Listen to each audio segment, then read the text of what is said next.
Kristo tumaini letu.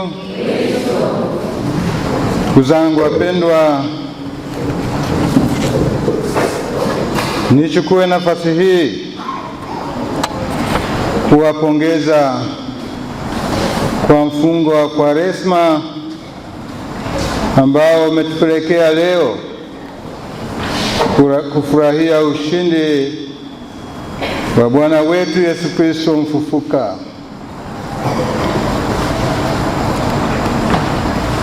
Leo tunajifunza juu ya wema au huruma ya Mwenyezi Mungu na ubaya au udhaifu wa binadamu. Historia ya mateso ya Bwana wetu Yesu Kristo ilianzia katika masomo ya leo.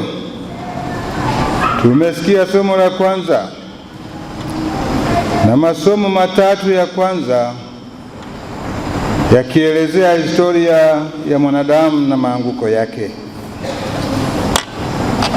Tuliambiwa Mwenyezi Mungu aliumba kila kitu vyema, tena kwa heshima na kwa mapendo ya pekee. Akamuumba binadamu, yaani mimi na wewe, kwa sura na mfano wake, na akampa mwanadamu huyo mamlaka ya kuvitawala na kuvitumia viumbe hivyo kadiri ya maelekezo na mapenzi yake Mwenyezi Mungu. Binadamu kwa sababu ya ubinafsi anaanguka katika dhambi. Wazazi wetu wa kwanza wakatuingiza pabaya walipotaka kufanana na kuwa sawa na Mwenyezi Mungu. Walipoanza kupakaziana, mwanamume akasema, sio mimi, ni huyu mwanamke ulionipa. Na mwanamke naye hakusema mwanamume, bali asema ni huyu nyoka katudanganya. Wala nyoka hakupewa nafasi. Mwenyezi Mungu alikasirika kwa sababu alimuumba binadamu akampa utashi na akili, wala nyoka hakuwa na utashi na akili. Hivyo binadamu akajikuta katika mahangaiko. Akaambiwa, utakula kwa jasho, na we mwanamke utamponda nyoka kisigino. Nyoka atamponda mwanamke kisigino, na nyoka atamgonga mwanamke kisigino, na mwanamke atamgonga kichwa nyoka. Historia hii inavyoeleza ni hadi sasa ina athari kubwa. Akitokea nyoka kati yetu hapa, wanaume wote watatafuta mlango wa kukimbia, lakini wanawake watahakikisha wamemmaliza. Yale maagizo ya Mwenyezi Mungu baada ya Adamu na Eva kuharibu taratibu zilizopangwa na Mwenyezi Mungu katika bustani ile ya Edeni. Kwa hiyo historia hii inatuonyesha binadamu alianzia wapi, ni wapi ameanguka, na wapi anapaswa kuamka. Katika historia hiyo, babu wa imani Ibrahimu, yeye anaitwa baba wa imani. Mwenyezi Mungu anampa zawadi ya mtoto baada ya miaka mingi na umri mkubwa. Akamwambia, utapata mtoto. Mahangaiko hayo, Mwenyezi Mungu anampa furaha yeye na mke wake. Lakini furaha hiyo inaanza kutetereka baada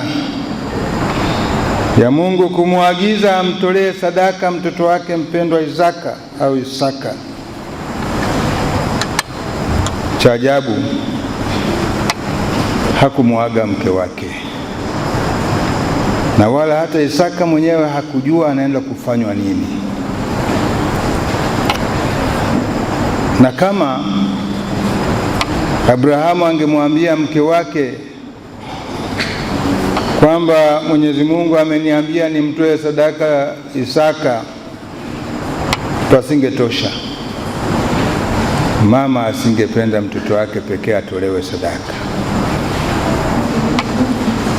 Kwa baba na mioyo migumu, kwa mama na mioyo ya huruma, Ibrahimu anamchukua mtoto wake, anaenda naye, tena anamtwisha kuni. Wakati wanaandaa mahali ambapo atatolewa sadaka, Isaka akamwambia baba yake, baba, tutapata wapi sadaka? Ibrahimu akasema, Mungu atatoa. Ndugu zangu, cha ajabu, Ibrahimu anamkamata Isaka na kumfunga kwa ajili ya kumtoa sadaka, na akatoa kisu chake kikali mno kwa ajili ya kumchinja mtoto wake kama alivyoagiza Mwenyezi Mungu. Ndipo malaika akamwambia, usimdhuru mwanao, Mwenyezi Mungu amejua jinsi gani unavyompenda. Pembeni angalia, akaona mwanakondoo aliyefungwa kwenye pembe zake. Abrahamu akamtoa sadaka huko kwa Mwenyezi Mungu. Ndugu zangu wapendwa, tunapotakiwa kutoa sadaka, tutoe sadaka inayompendeza Mungu na si kuangamiza uhai, kwani Mwenyezi Mungu tangu mwanzo hakupenda kufanya hivyo. Historia hiyo ya wokovu inaendelea na wana wa Israeli. Tumesikia katika somo la 3 pale Mwenyezi Mungu anavyowavusha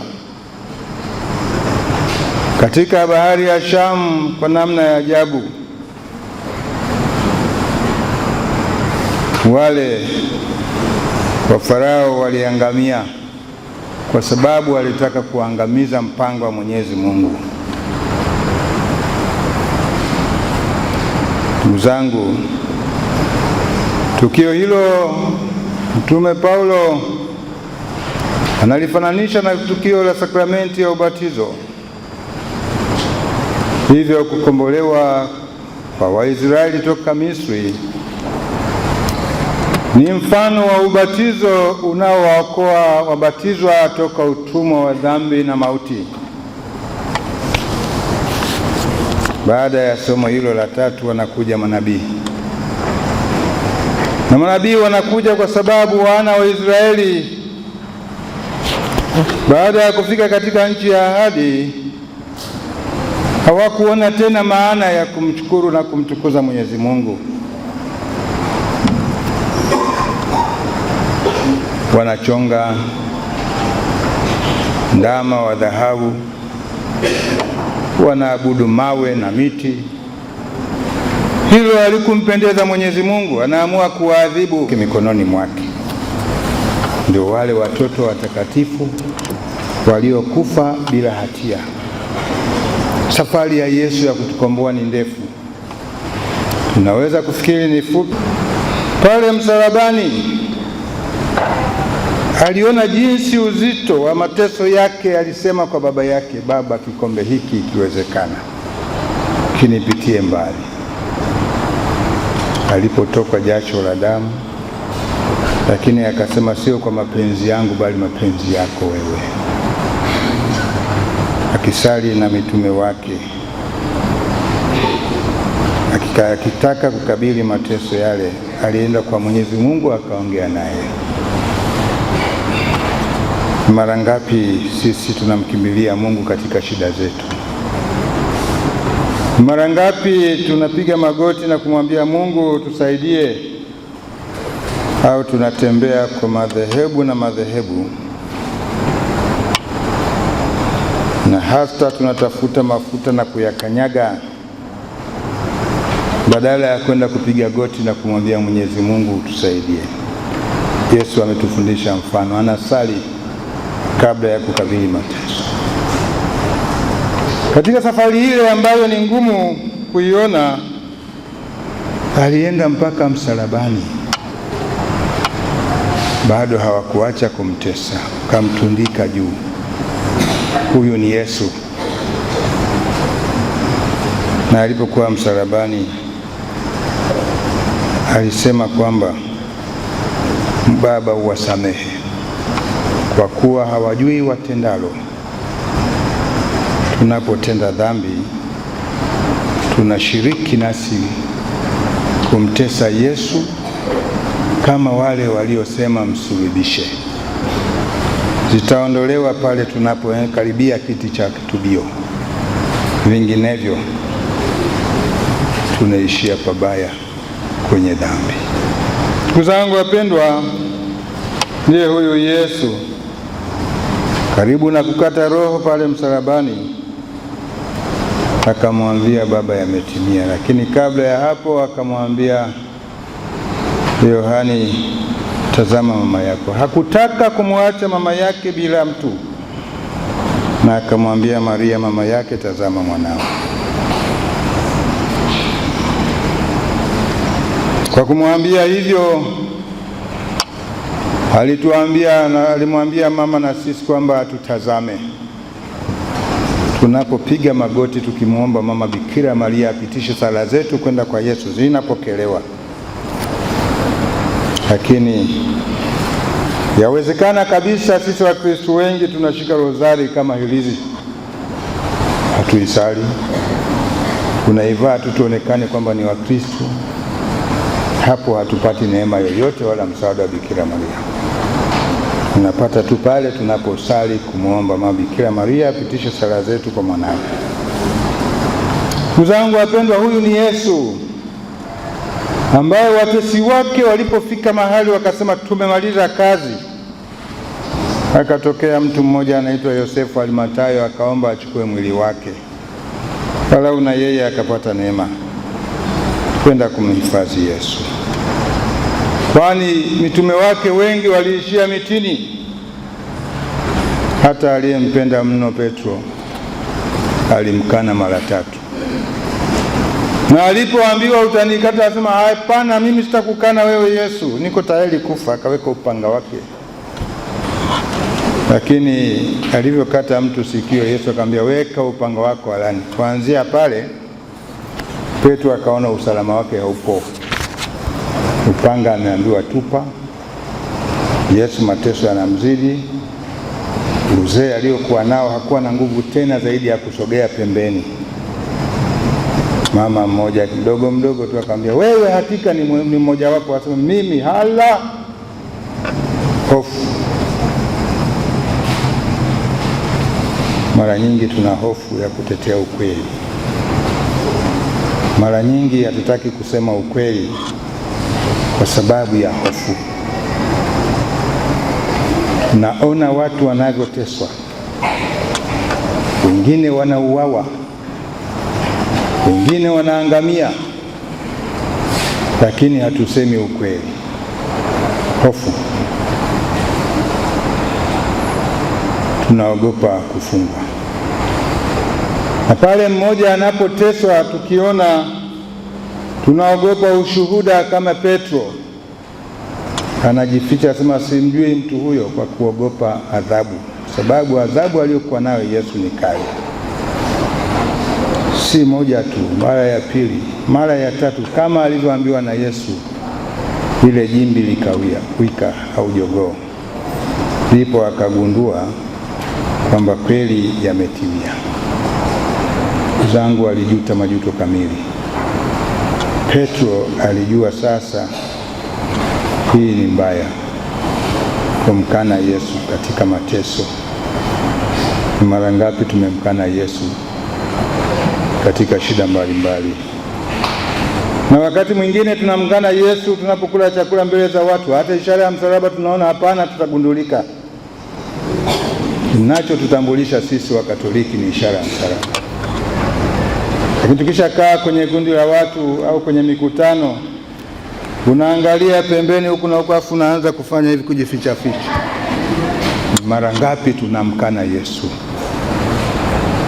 Petro alisamehewa na Yesu. Ndugu zangu, Yesu ni mwenye huruma. Ni huruma ya Mungu kwetu sisi wanadamu. Baada ya kufanya majuto kamili, Yesu alimsamehe.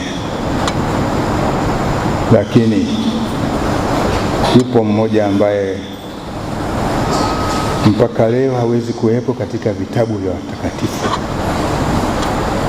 aliyechaguliwa na Yesu akampa heshima kubwa la fuko la fedha, atunze fedha,